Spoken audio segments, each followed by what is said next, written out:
High, আমি রমেশ তোমাদের সাথে আজ চলে এসেছি জেনপাস ইউজি প্রিভিয়াস ইয়ার কোশ্চেন নিয়ে। কোন সালে 2024-এর। তোমরা যারা এবছর জেনপাস এক্সাম দিবা, তোমাদের জন্য সবথেকে গুরুত্বপূর্ণ কি পড়াশোনা। জেনপাসের জন্য পড়াশোনা তো আছেই, তার সাথে সাথে কি আছে, তার সাথে সাথে প্রিভিয়াস ইয়ার কোশ্চেনগুলো সলভ করা খুব ইম্পর্টেন্ট।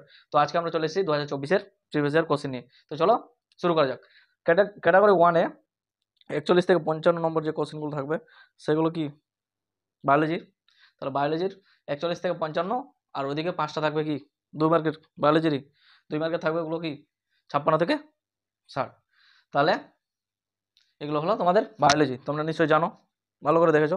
তাহলে আজকে বায়োলজিটা নিয়ে আমরা আলোচনা করব। ক্যাটাগরি 1, তো প্রথম কোশ্চেন কি আছে, জৈবিক নাইট্রোজেন স্থায়ীকরণ প্রক্রিয়ায় নিম্নলিখিত কোনটি প্রয়োজন। জৈবিক নাইট্রোজেন মানে নাইট্রোজেনটা জৈবিকের মধ্যে মিশে আছে, সেটা স্থায়ীকরণ প্রক্রিয়ায় নিম্নলিখিত কোনটি প্রয়োজন হবে। তামা, জিঙ্ক, ম্যাঙ্গানিজ না মলিবডেনাম। কি হবে অ্যান্সার? মলিবডেনাম। নেক্সট কি আছে, যে সমীকরণটি এক্সপোনেনশিয়াল পপুলেশন বৃদ্ধি করে তা হলো কি। তাহলে পপুলেশন বৃদ্ধি মানে কি ন্যাটালিটি, আর মোর্টালিটি মানে কি পপুলেশনের হ্রাস। তাহলে কি হবে, কোনো একক সময় কি হচ্ছে, কোনো পপুলেশনে যখন কি নতুন সদস্য যুক্ত হচ্ছে, মানে কোনো একক সময় ডিটি একক কি হচ্ছে, কোনো একক সময় কি হচ্ছে পপুলেশনে কি হচ্ছে নতুন সদস্য যুক্ত হচ্ছে। তাহলে সমীকরণটা কেমন হবে, DN by DT equal to RN. তাহলে তারপর দেখো 43 নম্বর কি আছে, এমআরএনএ থেকে সিডিএনএ নিম্নলিখিত কোনটির সাহায্যে প্রতিলিপিকরণ। কোনটি হবে, রেস্ট্রিকশন এনজাইম না রিভার্স ট্রান্সক্রিপ্টেজ না ডিএনএ পলিমারেজ না টোপো আইসোমারেজ। কি হবে, রিভার্স ট্রান্সক্রিপ্টেজ, অপশন বি। তারপর দেখো 44 নম্বর কি আছে, নিম্নলিখিত গ্লুকোজ পরিবহনকারীদের মধ্যে কোনটি ইনসুলিন নির্ভর। এই কোশ্চেনটা দেখো অনেকবার আসে। অপশন এ কি আছে, গ্লুট 2, গ্লুট 3, গ্লুট 4 আর গ্লুট 1। তাহলে এটা কি গ্লুট 4 হবে অ্যান্সার, অপশন সি। তারপর সিস্টেম নেচুরা বইটি লেখক কে। আমরা জানি লিনিয়াসের দুটো বই ছিল, কি কি, সিস্টেম নেচুরা আর একটা কি স্পেসিস প্ল্যান্টারাম। তাহলে সিস্টেম নেচুরা বইটার লেখক কে হবে, নিশ্চয়ই লিনিয়াস। তারপর কি আছে 46 নম্বর, ক্ষুদ্রাকৃতি এক্সট্রা ক্রোমোজোমাল চক্রাকার স্বপ্রজননশীল ডিএনএ অণুগুলি যা ব্যাকটেরিয়ার মধ্যে দেখা যায়। তাহলে কোনটা, নিউক্লিওসোম, প্লাজমিডস না গলজি বডি না ফ্যাগোসোম। তাহলে কি হবে, প্লাজমিডস। 46 নম্বর। 47 নম্বর দেখো নেক্সট, একবীজপত্রী উদ্ভিদের ফ্লোয়েমে নিম্নলিখিত কোন উপাদানটি অনুপস্থিত। একবীজপত্রী উদ্ভিদের ফ্লোয়েমে কি থাকে না, সঙ্গীকোষ, ফ্লোয়েম প্যারেনকাইমা, ফ্লোয়েম তন্তু না সিমনল। প্রত্যেকটা থাকে, ফ্লোয়েম প্যারেনকাইমা থাকে না। তারপর দেখো টেলোমিয়ার সম্পর্কে কোন উক্তিটি সঠিক নয়। টেলোমিয়ার সম্পর্কে কোন উক্তিটি ভুল। তাহলে ক্রোমোজোম সঠিক নয় বলেছে, এটা লক্ষ্য করবা, তো সঠিক দিয়ে দিবে না। ক্রোমোজোম প্রান্তকে রক্ষা করে, টেলোমিয়ারের ক্ষয়ের কারণে বার্ধক্য হয়, টেলোমিয়ারের ইউনিক জিনগুচ্ছ থাকে না টেলোমিয়ারের ডিএনএ পুনরাবৃত্তি মূলকভাবে থাকে। কোনটা হবে এখানে, টেলোমিয়ারের ইউনিক জিনগুচ্ছ থাকে, এটা সঠিক নয়। তারপর 49 নম্বর কি আছে, নিম্নলিখিত গাছগুলির কোনটিতে ঠেসমূল দেখা যায়। শ্বাসমূল ঠেসমূল সাধারণত কোথায় দেখা যায়, আমরা দেখেছি ম্যানগ্রোভ অরণ্য, সুন্দরবনে বা নদীর সমুদ্রের উপকূলবর্তী অঞ্চলগুলোতে। তাহলে ম্যাঙ্গিফেরা ইন্ডিকা কি, এটা কি আম, বিজ্ঞানসম্মত নাম দেওয়া আছে। ওরাইজাস সেটিভা কি ধান। ফিগাস ভ্যান হেলেন্সিস কি, এটা বট গাছ। আর এটা কি প্যান্ডানাস টিউটোরিয়াস, এটা কি পাইন, স্ক্রু পাইন গাছ।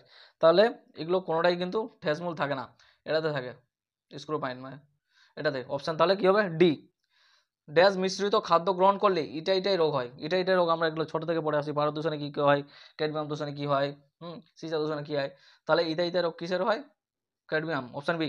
পুষ্টি পদার্থের সিমপ্লাস্টিক পরিবহন যার মধ্যে দিয়ে হয়ে থাকে, সেটা কি কোষ প্রাচীর, প্লাজমোডাসমাটা, ট্রান্সপোর্টার না কোষ পর্দা। তাহলে কি হবে, এটা প্লাজমোডাসমাটা। তারপর দেখো নিম্নলিখিত কোনটির প্রতি লাইকেন সর্বাধিক সংবেদনশীল। কোনটির, তেজস্ক্রিয় দূষণ, জল দূষণ, ভারী ধাতু দূষণ না বায়ু দূষণ। লাইকেন সর্বাধিক কি কোথায় হবে, বায়ু দূষণে, অপশন ডি। তারপর গ্রাম পজিটিভ ব্যাকটেরিয়ার কোষ প্রাচীর সাধারণত ড্যাশ দ্বারা কি দ্বারা গঠিত, সাধারণত কি দ্বারা, কাইটিন না সেলুলোজ ও হেমিসেলুলোজ না পেপটাইডো গ্লাইকেন ও টিকোইক অ্যাসিড না লাইপো পলিস্যাকারাইড। তাহলে এখানে কি হবে, পেপটাইডো গ্লাইকেন ও টিকোইক অ্যাসিড, অপশন সি এটা হবে অ্যান্সার। ঠিক আছে, দেখো তারপর নেক্সট কোশ্চেন কি আছে, 14 নম্বর কোশ্চেন, নিচের কোন প্রাণীটির বক্ষ ও তলপেটের মাঝে মধ্যচ্ছদা আছে? তাহলে তিমি, পায়রা, সাপ না ব্যাঙ? কোশ্চেনটা কি বলেছে, নিচের কোন প্রাণীর বক্ষ, মানে এই যে বুক আছে বক্ষ আর তলপেটের মাঝে কি রয়েছে, মধ্যচ্ছদা রয়েছে, তাহলে কি হবে, তিমি, পায়রা, সাপ না ব্যাঙ? তাহলে কি হবে অ্যান্সার তিমি। তিমির কিন্তু বক্ষ ও তলপেটের মাঝে কি রয়েছে, মধ্যচ্ছদা রয়েছে। তারপর নেক্সট দেখো, ক্যালাস থেকে বিভিন্ন অঙ্গ প্রত্যঙ্গ উৎপন্ন করতে যে দুটি হরমোন প্রয়োজন তা হলো, এটা উদ্ভিদ হরমোনের কথা বলা হয়েছে। কোন কোন hormone, auxin, cytokinin, auxin, abscisic acid, ethylene ও অক্সিন, না সাইটোকাইনিন ও জিব্রেলিন? তাহলে কি বলছে, ক্লাস থেকে যখন উদ্ভিদের কি হবে, নতুন অঙ্গ প্রত্যঙ্গ উৎপন্ন হবে, তখন কি কি প্রয়োজন হবে, অক্সিন আর সাইটোকাইনিন, এই দুটো হরমোন। এবার চলে আসে আমরা ক্যাটাগরি 2 এর কোশ্চেন, যেগুলো তোমাদের থাকবে 2 মার্ক করে, এখানে কোনো নেগেটিভ মার্কিং থাকবে না। তাহলে এখানে তোমাদের কোশ্চেন নাম্বার কিন্তু আলাদা আলাদা হতে পারে, তোমরা ভালো করে মিলিয়ে নিবা, আমার হিসেবে ম্যাচিং নাও করতে পারে, প্রত্যেকের কোশ্চেন পেপার আলাদা আলাদা হয়, ওই হিসাবে নাম্বারিং কিন্তু আলাদা হবে। তাহলে দেখো 56 নম্বর কোশ্চেন কি আছে, হিস্টোন প্রোটিন সম্বন্ধে সঠিক উত্তরগুলি চিহ্নিত করো।